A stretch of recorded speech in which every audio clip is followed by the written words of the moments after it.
ضیا پائی، یعنی کعبے سے استفادہ حاصل کر لیا ہے.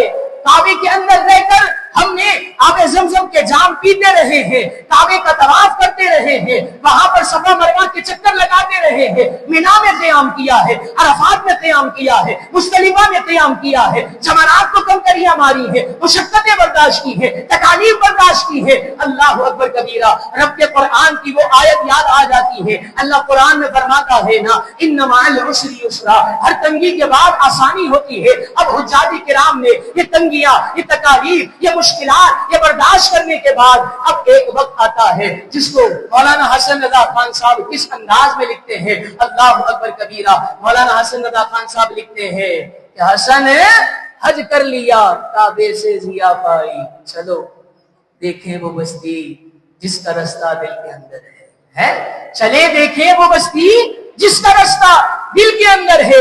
جی ہاں، وہ رستہ کون سا رستہ ہے؟ وہ سوئے مدینہ ہے، وہ مدینہ طیبہ کا رستہ ہے کہ جہاں پر کیا ہے، اگرچہ 6-7 گھنٹے کا رستہ ہے لیکن منٹوں میں طے ہو جاتا ہے. کیوں؟ کیونکہ دل کے اندر کیا ہے، ایک طلب ہوتی ہے، دل کے اندر ایک امنگ ہوتی ہے، دل کے اندر ایک چاہت ہوتی ہے، دل کے اندر ایک محبت ہوتی ہے کہ اب ہم مدینے جا رہے ہیں، اب ہم سرکار سے ملنے جا رہے ہیں. جی ہاں میرے محترم اور پیارے بھائیوں، اگر عشق سے لبریز اگر لوگ ہو تو پھر پتا ہے ان کا سفر کیسا سفر ہوتا ہے. ارے دیکھیں نا، اعلیٰ حضرت امام عشق و محبت بریلی کے تاجدار امام احمد رضا خان نور اللہ مرتضی جب حج پر جاتے ہیں، جب طواف زیارت کر رہے ہوتے ہیں، طواف زیارت کرتے کرتے فی البدی یہ جملہ لکھتے ہیں، حاجیوں آؤ شہنشاہ کا روزہ دیکھو، کعبہ تو دیکھ چکے، کعبے کا کعبہ دیکھو. ہاں ہاں کعبہ دیکھ لیا ہے، لیکن یہ کعبہ جس کی وجہ سے بارز وجود میں آیا ہے، یہ کعبے کو کعبے کا شرف ملا ہے،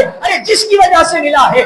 آؤ چلو اب اس ہستی کی طرف چلتے ہیں، اس بستی کی طرف چلتے ہیں. اور کیا لکھتے ہیں، حاجیوں آؤ شہنشاہ کا روزہ دیکھو، کعبہ تو دیکھ چکے، کعبے کا کعبہ دیکھو. اور پھر فرماتے ہیں آب زمزم تو پیا، خوب بجھائی پیاس ہے. اللہ اکبر کبیرہ. ایسا شاندار پانی ہے جس میں ہر چیز کا اللہ تبارک و تعالی نے کیا ہے، نظام رکھا ہے. اگر تم کھانے کے لیے پیو گے تو وہ پانی تمہارے لیے کھانے کے لیے کفایت کر جائے گا. اگر تم پیاس کے لیے پیو گے وہ پانی کفایت کر جائے گا. اگر تمہیں کہیں تکلیف ہے اس نیت سے وہاں پر لگاؤ کہ یہ تکلیف دور کرے گا. اللہ تبارک و تعالی نے ہر چیز کا اس کے اندر کیا ہے، وہ اجر رکھا ہے. جی ہاں اعلیٰ حضرت رحمت اللہ تعالی علیہ فرماتے ہیں، حاجیو آؤ شہنشاہ کا روزہ دیکھو، کعبہ تو دیکھ چکے، کعبے کا کعبہ دیکھو. اور پھر کہتے ہیں آب زمزم تو پیا، خوب بجھائی پیاسے.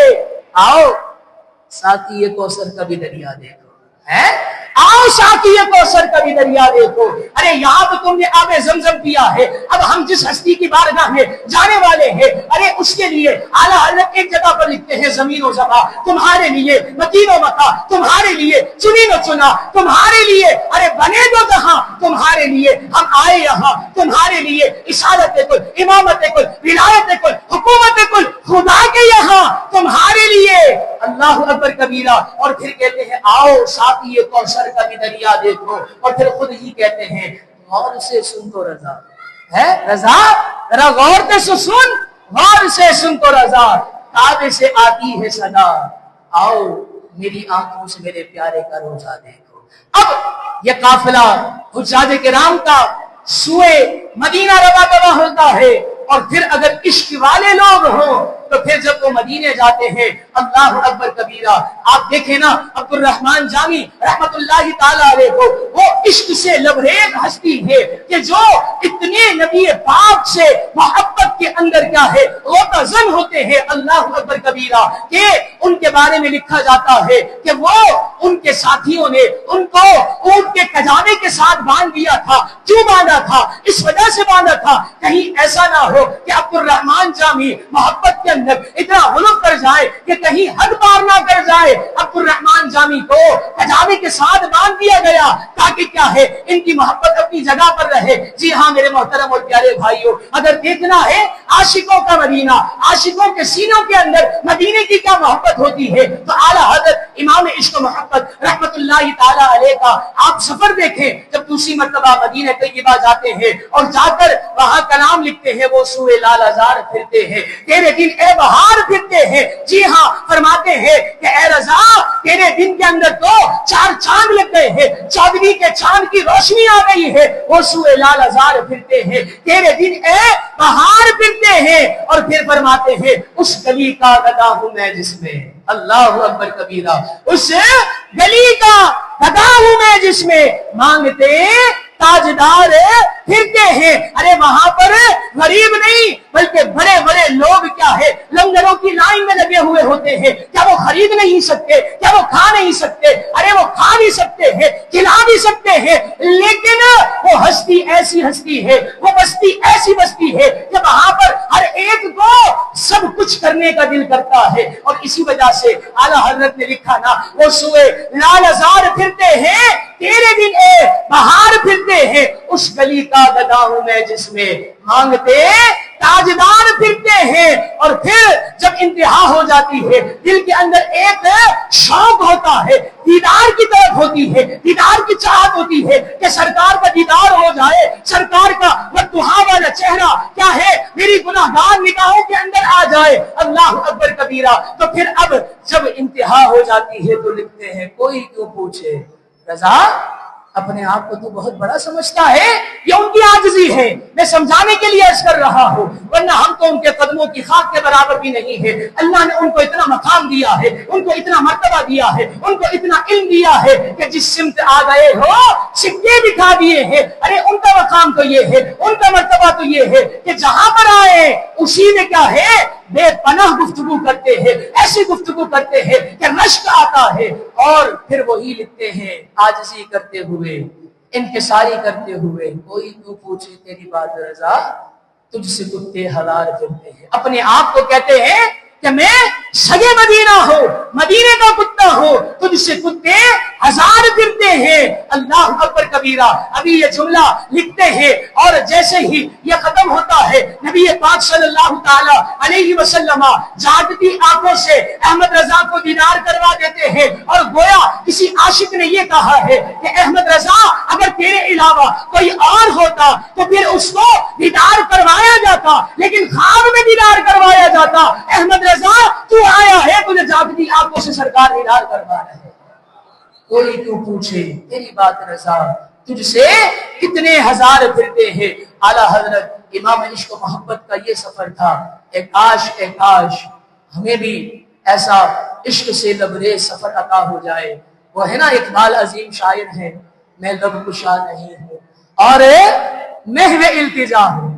شاعر ابتدا سے یہ نابینا نہیں تھے، بعد میں نابینا ہو گئے، مدینہ طیبہ جاتے ہیں اور کہتے ہیں میں لب کشا نہیں ہوں اور محو التجا ہوں، میں محفل حرم کے آداب جانتا ہوں۔ اور پھر کہتے ہیں کوئی تو آنکھ والا گزرے گا اس طرف سے، کوئی تو آنکھ والا گزرے گا اس طرف سے کہ مجھے پکڑ کر کیا ہے سرکار کی گلیوں میں لے جائے گا، مجھے پکڑ کر سرکار کے سنہری جالیوں کے سامنے لے جائے گا، مجھے پکڑ کر وہاں پر لے جائے گا۔ فرماتے ہیں کیا فرماتے ہیں کوئی تو آنکھ والا گزرے گا اس طرف سے، طیبہ کے راستے میں میں منتظر کھڑا ہوں۔ اور پھر کہتے ہیں کوئی آیا نہیں، کوئی آیا نہیں، کھڑے کھڑے بس ہلکے ہلکے دھیمے دھیمے قدم بڑھاتا رہا، جب ان کے آنکھوں کے اندر، جب ان کے کانوں کے اندر، جب ان کے ناک کے اندر یہ عشق سے لبریز جب خوشبو پہنچتی ہے تو کہتے ہیں یہ روشنی سی کیا ہے، اگرچہ آنکھیں نہیں ہیں لیکن دل کی آنکھوں سے دیکھ رہے تھے یہ روشنی، یہ دل کی آنکھوں سے یہ روشنی کی بارش دیکھ رہے تھے۔ فرماتے ہیں یہ روشنی سی کیا ہے، خوشبو کہاں سے آئی ہے، یہ سونگنے والا ہونا چاہیے، آنکھیں ہونی چاہیے کہ جو سب یہ منظر دیکھ سکے۔ فرماتے ہیں کہ یہ روشنی سی کیا ہے، خوشبو کہاں سے آئی۔ پھر خود ہی کہتے ہیں عشق سے لبریز ہو کر کہ شاید میں چلتے چلتے روزے تک آ گیا، شاید میں چلتے چلتے روزے تک آ گیا ہوں۔ یعنی ان کی دل کی آنکھوں نے یہ ملاحظہ کیا، اس بصارت والی نگاہوں سے انہوں نے ملاحظہ کیا کہ یہاں پر کیسے عشق سے لبریز عشق کی بارشیں ہو رہی ہیں۔ ایسے عاشق ہوتے ہیں اور پھر جب آ جاتے ہیں نا واپس تو کہتے ہیں اقبال مجھ کو اب بھی محسوس ہو رہا ہے، اقبال مجھ کو اب بھی محسوس ہو رہا ہے کہ روزے کے سامنے ہوں اور نعت پڑھ رہا ہوں۔ اے کاش ایسا سفر نصیب ہو جائے کہ وہاں سے آنے کے بعد بھی آ جائے جسم یہاں پر دل مدینے میں ہو، آ جائے جسم یہاں پر روح مدینے میں ہو۔ اے کاش ایسا سفر نصیب ہو جائے، اے کاش ایسا عشق سے لبریز کیا ہے سرکار سے محبت عطا ہو جائے۔ جی ہاں، صحابہ کرام علیہم رضوان سے ہمارے اسلاف ایسے ہی محبت کیا کرتے تھے، ان آنکھوں کو تلاش کیا کرتے تھے اور تلاش کرنے کے بعد ان آنکھوں کا بوسہ لے لیا کرتے تھے، ان آنکھوں کو چوم لیا کرتے تھے۔ جب پوچھا جاتا کہ یہ محبت کا، یہ احترام کا، یہ عقیدت کا، یہ جو تمہارا طریقہ ہے یہ کیوں ہے، تو ان سے پوچھا جاتا تو وہ کہتے دراصل ان آنکھوں نے والضحیٰ والا چہرہ دیکھا تھا، ہم تو نہ دیکھ سکے لیکن ہم ان کی آنکھوں کو تو چوم سکتے ہیں، ہم ان کی آنکھوں کو تو ادب کا مقام دے سکتے ہیں۔ اے کاش ہمیں بھی ایسا ادب نصیب ہو جائے، اے کاش ہمیں بھی ایسا احترام نصیب ہو جائے۔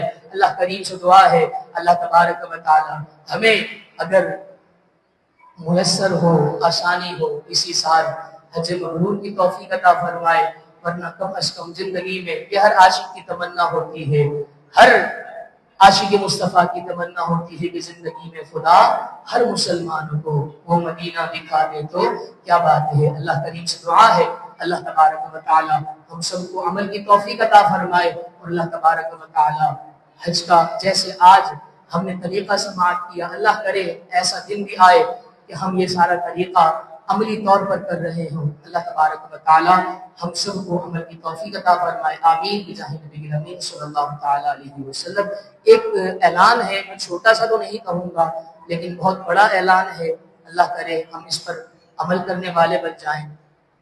کوئی چندے کا اعلان نہیں ہے لیکن اعلان بہت بڑا ہے۔ دیکھیں فلسطین میں جیسا ظلم و ستم ہو رہا ہے، ہمارے علماء کرام نے فتویٰ دیا ہے کہ جہاد فرض ہو چکا ہے، لیکن اب یہ حکومت کا یہ اعلان ہے کہ وہ کب کیا ہے یہ راستے مہیا کرتی ہے، لیکن انہی کی اظہار یکجہتی کے لیے علماء کرام نے ایک بیت المقدس مارچ، فلسطین مارچ کا اہتمام کیا ہے۔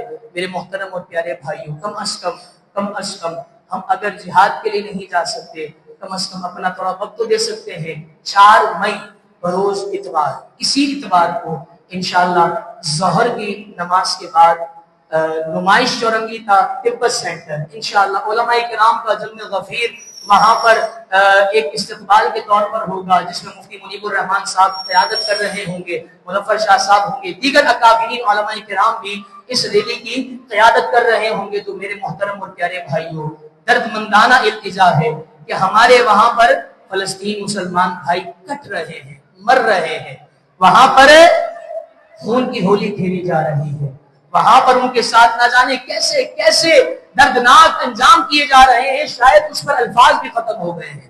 تو کیا ہم اپنا وقت بھی تھوڑا سا نہیں دے سکتے؟ اگر کل بروز قیامت ہم سے پوچھ لیا گیا کہ یہ مسلمان کیا ہے بلکتے رہے، تم نے کیا کیا، اچھا پھر جواب یہ آتا ہے کہ ہمارا یہ کرنے سے کیا ہوگا، ہمارا یہ کرنے سے کیا ہوگا۔ ہدہد ایک پرندہ تھا، جب حضرت سیدنا صلی اللہ تعالی یوسف علیہ السلام اللہ کے نبی ہیں، جب حضرت سیدنا ابراہیم علیہ السلام کو جب آگ میں ڈالا جا رہا تھا، ایک ہدہد پرندہ تھا، وہ کیا ہے اپنی چونچ کے اندر پانی لا کر ڈال رہا تھا۔ تو کسی نے پوچھا کہ یہ کیا کر رہے ہو، تو اس جانور کو اللہ تبارک و تعالی نے بولنے کی طاقت عطا فرمائی، اور اس نے کہا کہ ہاں مجھے پتا ہے کہ یہ آگ اتنی طویل ہے، یہ میری چونچ بھر کے پانی سے بجھ نہیں سکتی، یہ میری چونچ بھر کی پانی سے بجھ نہیں سکتی، لیکن کل بروز قیامت میں اللہ تبارک و تعالیٰ کو یہ جواب تو دے سکوں گا کہ اے باری تعالیٰ، اگرچہ میں تیرے خلیل کے آگ لگانے والوں میں نہیں تھا بلکہ آگ بجھانے والوں میں تھا، مجھے بھی پتا ہے کہ میں وہاں جا کر جہاد نہیں کر سکتا، لیکن کم از کم اپنا تھوڑا وقت تو دے سکتا ہوں۔ میں کیا ہے وہاں تلوار نہیں چلا سکتا، لیکن کم از کم میں اپنے قدم کو اٹھا کر تھوڑے سے کیا ہے یہ زمین کو، یہ در و دیوار کو گواہ تو بنا سکتا ہوں کہ اے باری تعالیٰ ہم نکلے تھے۔ میرے محترم اور پیارے بھائیوں، خدا را اپنی مدد آپ تحت، ورنہ کئی علاقے کی مساجدوں سے گاڑیاں بھی روانہ کی جائیں گی، ہم تھوڑا مال بھی قربان کر سکتے ہیں، ہم کیا ہے اپنی گاڑیوں میں دیگر کی گاڑیوں میں پیٹرول ڈلوا کر بھی وہاں پر جا سکتے ہیں، تو انشاءاللہ عز و جل اللہ نے چاہا تو اللہ تبارک و تعالی ہمیں اس کا اجر عطا فرمائے گا۔ تو میں امید کروں انشاءاللہ عز و جل یہ زیادہ طویل نہیں ہوگی، ظہر کے بعد اس کی ابتدا کی جائے گی اور عصر یا مغرب کے درمیان اس کا اختتام کر دیا جائے گا۔ امید کروں تمام احباب شرکت کریں گے۔ کون کون شرکت کرے گا؟ دیکھیں یہ بڑا حساس معاملہ ہے، کوشش کیجئے گا اپنی تمام تر مصروفیات کو ترک کر کر اس میں ضرور شرکت فرمائے۔ اللہ تبارک و تعالی ہم سب کو عمل کی توفیق عطا فرمائے، آمین بجاہ نبی الامین صلی اللہ تعالی علیہ وسلم۔